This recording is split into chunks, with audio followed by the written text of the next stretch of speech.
Volume study 4 ಯೆಹೋವನ ಮುಯ್ಯಿ ತೀರಿಸುವ ದಿನದ ಹರ್ಮಗೆದೋನ್ ಯುದ್ಧ ಅಧ್ಯಾಯ 10 ಪ್ರಸ್ತಾವಿತ ಪರಿಹಾರಗಳು ಸಾಮಾಜಿಕ ಹಾಗೂ ಆರ್ಥಿಕ ಪುಟ 348. ಆದರೆ ದೈವಿಕ ಕಾರ್ಯಕ್ರಮದ ಪರಿಚಯವಿಲ್ಲದ ಅಪರಿಚಿತರು ಯಾರಾದರೂ ಬಹುಶಃ ಕೇಳಬಹುದು, ಈ ಎಲ್ಲ ಮಾನವ ವಿಧಾನಗಳು ವಿಫಲವಾದರೆ ದೇವರ ರಾಜ್ಯವನ್ನು ಹೇಗೆ ಸ್ಥಾಪಿಸಬಹುದು? ಇದು ಯಾವ ವಿಭಿನ್ನ ಯೋಜನೆಯನ್ನು ಪ್ರಸ್ತಾಪಿಸುತ್ತದೆ? ಅದರ ಯೋಜನೆಯನ್ನು ದೇವರ ವಾಕ್ಯದಲ್ಲಿ ಘೋಷಿಸಿದರೆ ಮನುಷ್ಯರು ಅದನ್ನು ಏಕಕಾಲದಲ್ಲಿ ಕಾರ್ಯರೂಪಕ್ಕೆ ತರಲು ಮತ್ತು ಸಂಕಷ್ಟವನ್ನು ತಪ್ಪಿಸಲು ಯಾಕೆ ಸಾಧ್ಯವಿಲ್ಲ? ನಾವು ಉತ್ತರಿಸುತ್ತೇವೆ, ದೇವರ ರಾಜ್ಯವು ಜನರ ಮತದಾನದಿಂದ ಸ್ಥಾಪಿತವಾಗುವುದಿಲ್ಲ ಅಥವಾ ಶ್ರೀಮಂತ ವರ್ಗವಾಗಲಿ ಮತ್ತು ಆಡಳಿತಗಾರರ ಮತದಿಂದಾಗಲಿ ಸ್ಥಾಪಿತವಾಗುವುದಿಲ್ಲ. ತಕ್ಕ ಕಾಲದಲ್ಲಿ ಯಾರ ಹಕ್ಕನ್ನು ತನ್ನ ಅಮೂಲ್ಯವಾದ ರಕ್ತದಿಂದ ಕೊಂಡುಕೊಂಡನೋ ಆತನೇ ರಾಜ್ಯವನ್ನು ತೆಗೆದುಕೊಳ್ಳುವನು.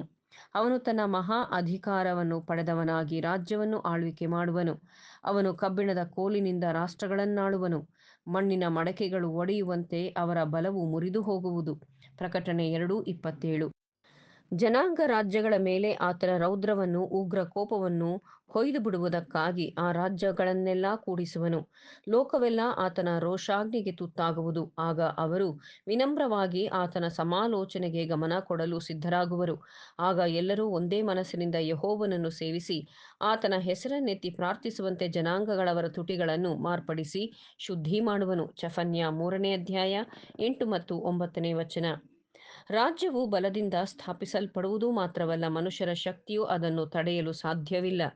ಆದರೆ ಅಲ್ಲಿ ಸಹಸ್ರಮಾನದ ಯುಗದುದ್ದಕ್ಕೂ ಮುಂದುವರಿಯುತ್ತದೆ, ಏಕೆಂದರೆ ಇದು ಇಡೀ ಆಳ್ವಿಕೆಯು ನೀತಿವಂತಿಕೆಯ ಶತ್ರುಗಳನ್ನು ಸೋಲಿಸುವ ನಿರ್ದಿಷ್ಟ ಉದ್ದೇಶಕ್ಕಾಗಿದೆ. ಆತನು ಎಲ್ಲ ಶತ್ರುಗಳನ್ನು ತನ್ನ ಕಾಲುಗಳ ಕೆಳಗೆ ಹಾಕುವವರೆವಿಗೂ ಆತನು ರಾಜ್ಯವನ್ನು ಆಳುವನು. ಆತನ ಶತ್ರುಗಳು ಮಣ್ಣು ಮುಕ್ಕುವರು. ಆ ಪ್ರವಾದಿಯ ಅಂದರೆ ಮೋಶೆಯ ಪ್ರತಿಛಾಯೆಯಾದ ಮಹಿಮೆಯುಳ್ಳ ಕ್ರಿಸ್ತನು ಆತನ ಮಾತನ್ನು ಕೇಳದ ಅಂದರೆ ವಿಧೇಯರಾಗದ ಆತ್ಮವು ಎರಡನೇ ಮರಣದಲ್ಲಿ ನಾಶವಾಗುವುದು. ಸೈತಾನನು ಬಂಧಿಸಲ್ಪಡುವನು. ಅವನ ಪ್ರತಿಯೊಂದು ಮೋಸಗೊಳಿಸುವ ಮತ್ತು ಹಾದಿ ತಪ್ಪಿಸುವ ಪ್ರಭಾವವು ನಿಗ್ರಹಿಸಲ್ಪಡುವುದು. ಹೀಗೆ ಕೆಟ್ಟದ್ದು ಇನ್ನು ಮುಂದೆ ಮನುಷ್ಯರಿಗೆ ಒಳ್ಳೆಯದಾಗಿ ಕಾಣಿಸಿಕೊಳ್ಳುವುದಿಲ್ಲ, ಒಳ್ಳೆಯದು ಅಹಿತಕರವಾಗಿ ಕೆಟ್ಟದ್ದಾಗಿ ಕಾಣಿಸುವುದಿಲ್ಲ. ಇನ್ನು ಮುಂದೆ ಸತ್ಯವು ಅಸತ್ಯವಾಗಿ ಮನುಷ್ಯರಿಗೆ ಕಾಣಿಸುವುದಿಲ್ಲ, ಅಸತ್ಯವು ಸತ್ಯದಂತೆ ಕಾಣಿಸಲು ಯಾವ ಕಾರಣವೂ ಇರಲಾರದು. ಹೀಗೆ ಸೈತಾನನು ಜನರನ್ನು ಮರುಳುಗೊಳಿಸದ ಹಾಗೆ ಬಂಧಿಸಲ್ಪಡುವನು. ಪ್ರಕಟಣೆ 20:2. ಆದರೆ ಇಲ್ಲಿ ಮೊದಲು ತೋರಿಸಿದಂತೆ ಆಳ್ವಿಕೆಯು ಕೇವಲ ಒಬ್ಬರ ಒತ್ತಾಯದಿಂದ ಆಗುವುದಿಲ್ಲ.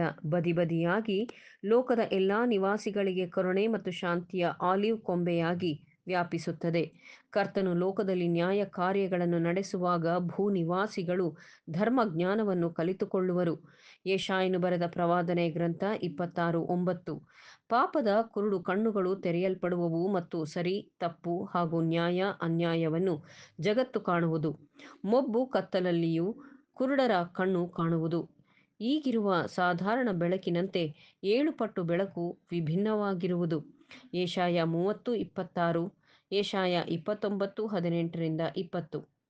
ವರ್ತಮಾನದ ಬಾಹ್ಯ ಪ್ರಲೋಭನೆಗಳು ಬಹುಮಟ್ಟಿಗೆ ದೂರವಾಗುತ್ತವೆ.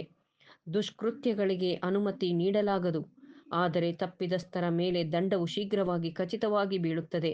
ಆ ಕಾಲದ ಮಹಿಮಾಯುತ ಮತ್ತು ಸಮರ್ಥ ನ್ಯಾಯಸ್ಥಾಪಕರಿಂದ ದುರ್ಬಲರಿಗೆ ತಪ್ಪಾಗದ ನ್ಯಾಯವು ಕರುಣಿಸಲ್ಪಡುವುದು. 1 ಕೊರಿಂಥ 6ನೇ ಅಧ್ಯಾಯ 2ನೇ ವಚನ, ಕೀರ್ತನೆಗಳು 96:13, ಅಪೊಸ್ತಲರ ಕೃತ್ಯಗಳು 17:31.